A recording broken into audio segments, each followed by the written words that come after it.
बिस्मिल्लाहिर्रहमानिर्रहीम। अस्सलाम वालेकुम। क्या हाल है आप सबका? होपफुली आप सब ठीक ठाक होंगे, खुश होंगे अपनी फैमिलीज़ के साथ। तो आज का व्लॉग स्टार्ट करते हैं। अच्छा, ये स्वीट कॉर्न का बॉक्स था, तो ये हस्बैंड के फ्रेंड, तो बस फिर मैंने बॉक्स ओपन किया है और अब इनको मैं, क्योंकि शॉपर में पड़ी है, जल्दी ख़राब हो जानी थी, तो बस इसको अब मैं समेटूँगी। और कुछ इनमें से मैंने बॉईल होने के लिए रख दी थी और कुछ फिर मैंने फ्रिज में रख दी थी। अच्छा, ये बहुत जूसी और बहुत मीठी थी और कुछ तो इनमें से मैं बॉईल करके तो उनको फ्रीज़ कर लूँगी, फिर आगे जिस तरह चाइनीज़ चीज़ें वगैरह बनाए तो फिर उसमें काम आ जाती है। और आज जी मेरा डीप क्लीनिंग का भी काम था और बस फिर मैंने सारे फ़ैन साफ़ किए, डस्टिंग वगैरह की। और ये काफ़ी दिन से पेंडिंग काम था जो मैं सोच रही थी कि करना है, लेकिन हो नहीं पा रहा था। तो आज अब मेरा फाइनली था कि आज अब मैंने ये भी डीप क्लीनिंग भी घर की करनी है, क्योंकि हेल्पर तो करती हैं लेकिन बीच में खुद करते रहो तो फिर घर साफ़ रहता है और ख़ुद ज़ाहिर है देखना पड़ता है जितना भी आप हेल्पर से काम करवा लें। तो बस यहाँ पे फिर सारी मैं कॉर्नर्स की और दीवारों के सारे जितनी भी डस्ट वगैरह थी सारी वो साफ़ करने लगी हुई थी। और फ़ैन को भी अच्छी तरह, क्योंकि सीज़न ऑफ हो गया, अब पंखे तो चलते नहीं हैं, तो बस फिर फ़ैन भी सारे साफ़ किए। और बस फिर ये सारे रूम्स के मैंने साफ़ कर दिए थे, क्योंकि फिर आगे सर्दियाँ आ जाती हैं तो सर्दियों में वैसे ही दिन छोटे हो जाते हैं तो इतना हो नहीं पाता है। और बस ये फिर मैं बेड की भी सारी डस्टिंग वगैरह कर रही थी। अच्छा, ये है कि फ़र्नीचर की ना डस्टिंग करने के बाद और उसके बाद एक रिवाइवाल की एक मिलती है बॉटल, तो बस वो स्प्रे सारे फर्नीचर पे कर देना तो बड़ी एक अच्छी सी फर्नीचर पे शाइन आ जाती है। तो वो मैं लाज़मी करती हूँ, मैं नेक्स्ट किसी व्लॉग में इंशाल्लाह आपको दिखाऊंगी भी, और उससे बड़ी अच्छी फर्नीचर में शाइन आती है। अच्छा, ये अब मैं बना रही थी होममेड चीज़ और उसके लिए फिर अब मैंने दूध को हल्का सा बॉईल किया था, इतना कि बस उसमें फिंगर चली जाए, और उसमें 5-6 टेबल स्पून इसमें मैंने अब विनेगर डाला है। और बस आँच नीचे बंद है, वो नहीं चल रही, और बस फिर इसको हल्के से चलाते जाना है चम्मच, और ये देखें कितना ज़बरदस्त इसमें पनीर बन गया है। और बस अब ये सारा जिस तरह इसको मैं चम्मच से इकट्ठा करूँगी और उसके बाद फिर इसको मैं सेपरेट करूँगी। और ये काफ़ी घर में रीज़नेबल पड़ जाता है, मार्केट में काफ़ी एक्सपेंसिव मिलता है। और बस ये फिर इसको मैं स्टेन करके तो अच्छी तरह इसका पानी एक दफ़ा निकाल लूँगी और इसको चम्मच के साथ प्रेस कर करके। और पहले जब इसको करना है तो हल्का सा बस दूध गर्म हो और उसमें विनेगर डाल देना है। और उसके बाद फिर ये जो पीछे पानी लेफ़्ट ओवर है इसमें अब मैं 1 चम्मच नमक डाल के और फिर ये जो पनीर निकाला है बस ये इसमें डालूँगी, और अब पानी को अच्छा खासा गर्म करना है और इसमें ये डाल के तो 2-3 मिनट के लिए इसको फिर इसमें छोड़ देना है। तो इससे बड़ी एक इलास्टिसिटी, एक वो जो चीज़ में आती है ना, वो बड़ी अच्छी आती है। तो ये स्टेप फिर लाज़मी कर लिया करें। और बस फिर यहाँ पे अब मैंने ये 2-3 मिनट इसको छोड़ने के बाद इसको फिर अब निकालूँगी और देखें कितना ये जुड़ा हुआ है आपस में। और बस अब मैं यहाँ पर इसको अच्छी तरह प्रेस करके इसका सारा पानी निकाल दूँगी।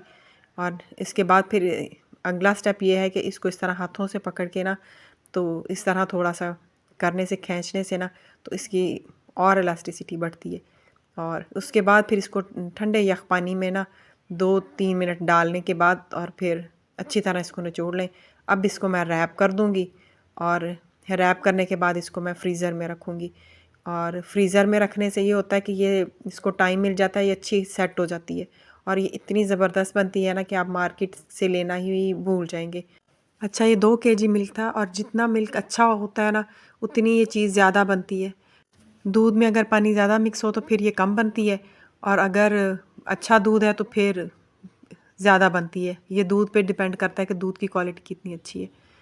और बस फिर ये जो मैंने स्वीट कॉर्न बॉईल होने के लिए रखी थी, फर्स्ट बैच तो मैंने बच्चों को दे दिया था, और ये सेकंड बैच जो है ये फिर अब मैं इसको सारा निकाल के और इसको मैं फ्रीज़ कर दूँगी। ये फिर सूप बनाने में या चाइनीज़ राइस वगैरह बनाने में फिर ये काफ़ी काम आ जाती हैं। अब ये फ्रीज़ की होंगी ना, तो बस फिर निकाल के तो फ़ौरन से यूज़ कर लूँगी। आजकल तो ज़ाहिर है कॉर्न का मौसम भी है, और ये मैं ना अक्सर बच्चों को फिर जब इस तरह मौसम में होता है तो लंच में भी देती। ये तो खैर मैंने फ्रीज़ की थी और फिर लंच में देने के लिए बच्चों को मैं फिर रात को ही इस तरह निकाल के तो रख लेती हूँ, फिर सुबह स्पून और साथ ये कॉर्न के सीड ये दे देती हूँ, तो बच्चे फिर बड़ा खुश होकर खाते हैं और ये बच्चों के लिए हेल्दी भी है। चीज़ जो मैंने फ्रीज़र में रखी थी तो वो भी अब काफ़ी हद तक सेट हो गई थी, हाफ़ आवर हो गया था उसे। तो बस अब मैं सॉस बना रही हूँ पिज़्ज़ा की। तो इसमें मैंने मायोनीज़, टोमेटो केचप और चिली गार्लिक सॉस और थोड़े से ऑरिगेनो और थोड़े से ये चिली फ्लेक्स ये डाल के तो बस ये फ़ौरन से पिज़्ज़ा सॉस रेडी हो जाती है। और फिर ये जो मैंने फ्रीज़र में रखी थी ये भी सेट हो गई थी और ये देखें कितनी ज़बरदस्त चीज़ बनी है। और अब मैं ये डो जो है ये तो ख़ैर मार्केट से ही जो मिलती है डॉन की वही यूज़ कर रही हूँ। और उसके ऊपर ये जो पिज़्ज़ा सॉस मैंने अभी जल्दी से बनाई है तो बस ये मैं इस पे डाल दूँगी। और उसके बाद फिर मैंने सीख कबाब थोड़े से फ्राई किए थे और चंक्स, और ये चिकन के चंक्स और सीख कबाब डाल के और फिर इसमें सारी वेजिटेबल डालूँगी और ऑलिव्स डालूँ और ये जो होममेड चीज़ है और ये मैं इस पे डालूँगी। और यकीन माने ये इतनी ज़बरदस्त बनती है ना, और बच्चों को बहुत पसंद आई थी। उनको पता ही नहीं चला कि ये घर में चीज़ बनी हुई है या मार्केट से आई हुई है। और बस इसको अब मैं ये पिज़्ज़ा के पैन में रख के और ये पतीली में मैं बना लूँगी। और पतीली में प्लेट को उल्टा रख के और उसमें बस ये इसको रखूँगी और ये 15 से 20 मिनट के लिए, पहले 3-4 मिनट आग तेज़ रखनी है और उसके बाद फिर बस बहुत स्लो आग कर देनी है और ये 15 से 20 मिनट में रेडी हो जाता है।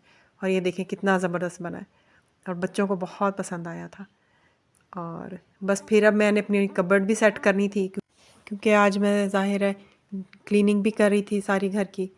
तो बस फिर यहाँ पे मैंने सारी पहले अपनी कबर्ड वगैरह सेट की और उनको साफ़ करने के बाद फिर अब मैंने दोबारा सारे ये कपड़े वगैरह इसमें हैंग किए हैं और ये भी अब मेरी अरेंज हो गई। कुछ कपड़े भी आयरन होने के लिए मैंने रखे हैं तो वो फिर मैं बाद में आयरन करके तो उनको भी साथ हैंग करूँगी। और आज सालन में मैं बना रही थी आलू अंडे शोरबा, और क्योंकि ये भी जल्दी बन जाता है और फिर क्लीनिंग का काम भी था। एक तो ये सालन बनता जल्दी है और दूसरा ये कि बच्चे छोटे हों तो उन्हें पसंद भी काफ़ी आता है। मेरे बच्चे बड़े शौक़ से खाते हैं ये सालन। तो बस यहाँ पे फिर मैंने टमाटर, प्याज और लहसुन को ग्राइंड करके तो बस इसका मसाला बना लिया था, नमक, मिर्च और हल्दी डाल के। और जब इस तरह मसाले में बबलिंग आने लग जाए तो इसका मतलब होता है कि मसाला रेडी। बस अब मैं मसाले में मैंने आलू डाल के तो बस पकने के लिए रख दिया था और साथ अब मैं रोटी बना रही थी। और सालन में मैंने पानी डाल दिया था ताकि शोरबा बन जाए, और ज़्यादा पतला नहीं रखूँगी, थोड़ा गाढ़ा ही अच्छा लगता है। और बस रोटियां भी बस मेरी काफ़ी हद तक पक चुकी थी और सालन भी अब मैं देखती हूँ कि किस स्टेज पे है, और काफ़ी हद तक पक चुका था ये भी। और बस इसमें फिर अब मैंने गरम मसाला हाफ़ टी स्पून और काली मिर्च हाफ़ टी स्पून और सूखा धनिया ये भी हाफ़ टी स्पून ये आखिर में सालन में डाल दें तो बड़ा अच्छा इसका एक फ्लेवर आता है। और बस ये डालने के बाद फिर इसमें मैंने हरा धनिया और हरी मिर्चें डाली और इसको बस थोड़ा सा और पकाऊंगी और उसके बाद फिर ये रेडी हो गया। तो बस आज का मेरा व्लॉग इतना ही था। उम्मीद है आपको पसंद आया होगा। अगर पसंद आया हो तो लाइक, शेयर और सब्सक्राइब लाजमी कीजिएगा और मुझे कमेंट सेक्शन में अपना फ़ीडबैक लाजमी दीजिए।